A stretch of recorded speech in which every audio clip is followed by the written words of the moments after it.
What's going on, everybody? Khalipa's Tech here, coming back at you with another video. In this video, we're going to be doing a comparison between the Samsung Galaxy A53 5G and the Samsung Galaxy A13 5G. So let's get started. So with the Samsung Galaxy A53 5G, we're getting a 6.5-inch 120Hz Super AMOLED display with a resolution of 1080p, a PPI of 405, an aspect ratio of 20:9, and a screen-to-body ratio of about 85.4%. With the Samsung Galaxy A13 5G, we're getting a 6.5-inch 90Hz PLS TFT display with a resolution of 720p, a PPI of 270, an aspect ratio of 20:9, and a screen-to-body ratio of 81.1%. So clearly here, there's a huge difference in quality. The Samsung Galaxy A53 5G with the 1080p display versus 720p is going to have a much sharper and more crisp image, and a Super AMOLED display is going to have bolder colors and just better brightness overall. You can tell this from just the viewing angles alone. So if you're doing lots of content consumption and stuff like that, then the Samsung Galaxy A53 5G is definitely going to be the better choice here. But at the same time, for what it is, the Samsung Galaxy A13 5G really isn't bad. Although the brightness does leave a little bit to be desired, the image doesn't really look too bad. And if you're not doing a ton, if you're just streaming the odd video here and there and going on social media and stuff like that, then it's gonna be perfectly fine. And at 6.5 inches, you are still getting the benefits of a larger display without the phone being super large and bulky and just uncomfortable to hold. And that really goes for both of these phones. 6.5 inches is definitely a really good size for a display in my opinion. So overall, while the Samsung Galaxy A53 5G clearly has the much better display here, the A13 5G for what it is really isn't terrible. Now, one thing that impressed me about the A13 5G is despite only being a 720p PLS TFT display, it does still have a 90Hz refresh rate, which is going to make the movement on the screen a little bit faster and smoother. You probably can't really tell from this video, but the point remains, compared to a 60Hz refresh rate that you're typically going to find in mid-range phones, you are going to get a better experience when you're doing stuff with motion on the screen, so like streaming videos, that sort of thing. And then just navigating through the phone in general is going to feel a little bit more premium. Now, that being said, the Samsung Galaxy A53 5G does have a 120Hz refresh rate, so it is higher, and as such, it is going to feel even more premium. But honestly, the difference between 90Hz and 120Hz probably isn't really that visible unless you're using the phones constantly and really specifically looking for the difference. Otherwise, both of these phones have an above average refresh rate, so the way I see it, that's a plus for both of them. Now for storage, the Samsung Galaxy A53 5G is getting 128GB of internal storage with microSD card expansion, and the Samsung Galaxy A13 5G is getting 64GB of internal storage with microSD card expansion as well. So clearly here, the A53 5G again does have a huge advantage here with double the storage.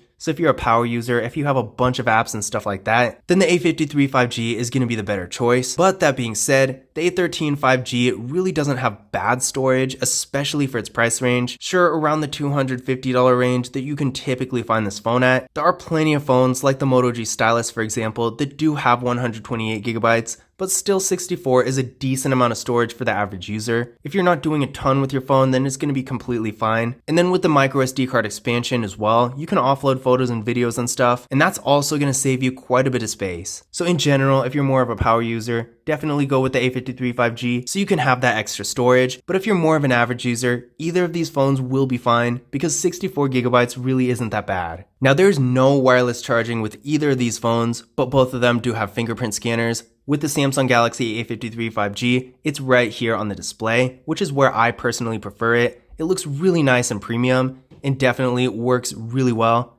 really fast and responsive. Let's try that one more time. There we go. So as you can see, there are no issues with this fingerprint scanner. It works really well. And then with the A13 5G, the fingerprint scanner is right here on the power key. Definitely a really practical spot for it. And even though I personally like the in-display fingerprint scanner a lot better, mostly just because of how it looks and feels, I do think having the fingerprint scanner on the power key is a little bit more practical because you're going to be using this button to wake up the display anyway, so why not just have it unlock at the same time? So as far as actual use and convenience go, I feel like this is a better placement, but let's give it a try.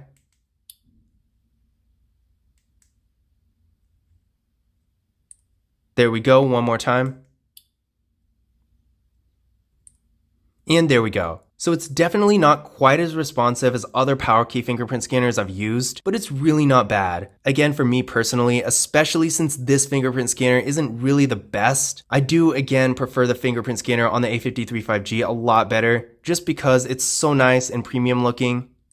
But again, even though the fingerprint scanner on the A13 5G isn't the most responsive power key fingerprint scanner I've ever used, it still does work pretty well, so I'm not going to say it's bad either. Now, in addition to the fingerprint scanners, both of these phones also have Face Unlock, so we're really getting two options here to get into each phone. Now, taking a look at the camera setups here, with the A53 5G, we got a hole punch design for the front-facing camera. Looks real nice and clean. I am definitely a fan of hole punch designs. And this camera is 32 megapixels. On the back here, we got a quad camera setup with a 64 megapixel main camera, a 12 megapixel ultra wide camera, a 5 megapixel macro camera, and a 5 megapixel depth sensing camera. With the Samsung Galaxy A13 5G, we got a water drop notch for the front facing camera. Not really the nicest looking design, but it definitely does work. And this camera is 5 megapixels. On the back here, we got a triple camera setup with a 50 megapixel main camera, a 2 megapixel macro camera, and a 2 megapixel depth sensing camera. So both of these phones have some pretty decent camera setups, but the A53 5G is definitely going to be better here since it does have an ultra wide camera, whereas the A13 5G doesn't. So if that's a feature that's important to you, definitely keep this in mind. The A53 5G is going to have much better quality. Not to say that the A13 is really bad per se, but at the same time, the A53 5G is going to be almost flagship level. So if you want to take more professional looking photos and just really get the best quality you can, then the A53 5G is definitely going to be the better option here. Now for video, the Samsung Galaxy A53 5G has a max quality of 4K at 30 frames per second in both the rear and front cameras, whereas the A13 5G does cap out at 1080p in both the rear and front cameras. So again, the A53 5G is going to be a little bit better here. So if you want to take the highest quality videos you can, then definitely keep this in mind.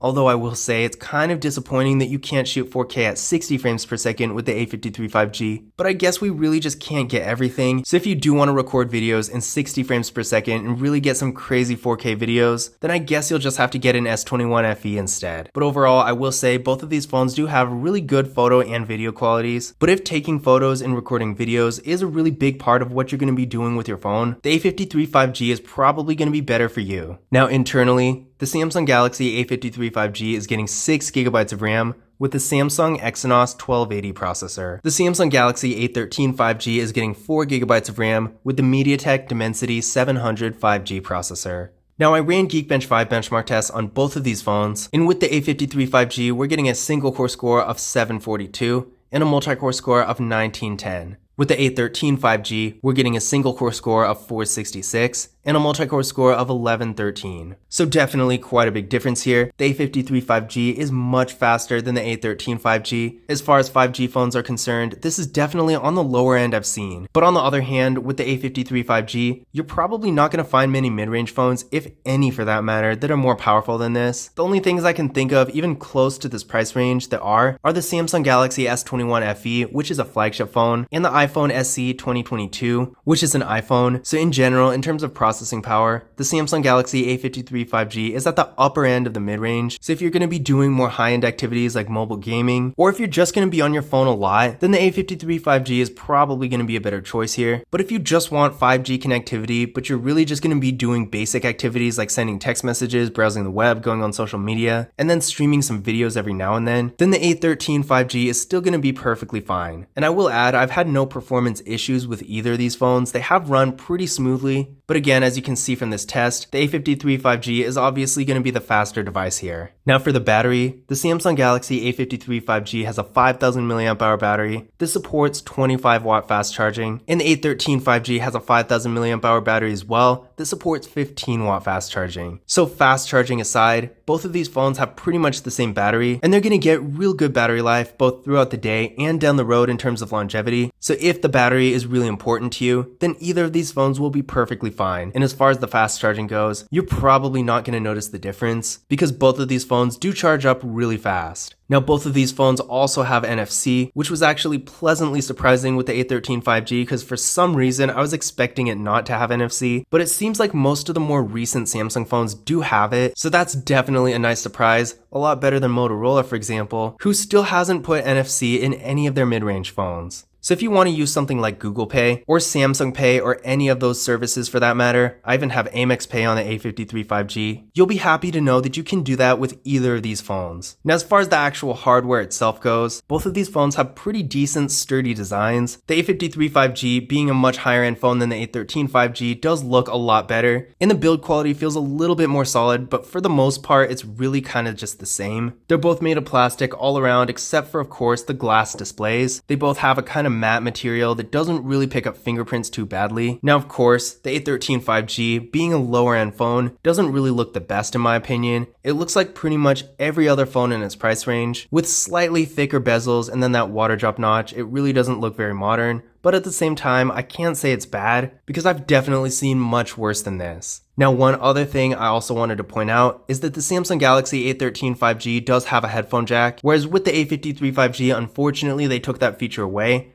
Now that's probably not going to affect some people because wireless headphones are getting more and more popular. For that matter, I don't even own a pair of wired headphones, so it really doesn't affect me, for example, but there are plenty of people out there who still do use those headphones, and if you're one of those people, just know the A53 5G does not have a headphone jack, so if that's a feature that's important to you, you're probably going to want to go with a different device. But in conclusion, which of these phones is better? Now clearly here, the Samsung Galaxy A53 5G, being several steps up from the A13 5G, is going to be the better device, but the real question is, which one provides more value for the money? Now that's really going to depend on the kind of deals you can get, because I have seen several deals that are kind of on and off where you can get the A13 5G for free, and the A53 5G I'm sure is going to have some good deals too, but this phone is really so new that it hasn't hit a lot of carriers yet, so I don't really know what it's going to look like when it does. But that being said, in general, if you're really just going to be doing basic activities like sending text messages, browsing the web, going on social media, and streaming some videos here and there, but you're not going to be using your phone all the time, and you're not going to be doing stuff like gaming that takes up a lot of processing power, then the Samsung Galaxy A13 5G is probably going to be all you need. I mean, this phone is still really good. Clearly not as good as the A53 5G, but it does provide a lot of value. It has a good camera, so you can get some good pictures for social media and stuff like that. It's just not going to be professional looking like the A53 5G, but again, for more casual users, if you're not doing a ton on your phone, then the A13 5G is going to be all you need, and plus it's still a 5G phone, so you're still going to get access to the 5G network and the latest technology. But on the other hand, if you're more of a power user, if you're going to do lots of mobile gaming, maybe you're just using your phone constantly, if you're streaming videos and need a really good display, or maybe you're taking really high quality photos and videos, if you do want those extra features and better performance overall, then of course the Samsung Galaxy A53 5G is going to be a great choice. And if you want near flagship level performance without paying the price of something like an S21 FE, then the A53 5G is going to be a great alternative. But in general, despite their differences, both of these phones are great devices that do provide a lot of value for their respective price ranges. Now if you want to learn more about either of these, I do have a lot of other videos about them, including full reviews and tips and tricks videos, so definitely check those out on the channel. But I hope you enjoyed this video, and I hope you found the information useful as well. If you did, don't forget to give it a thumbs up and hit that subscribe button. But as always, I will see you in the next one.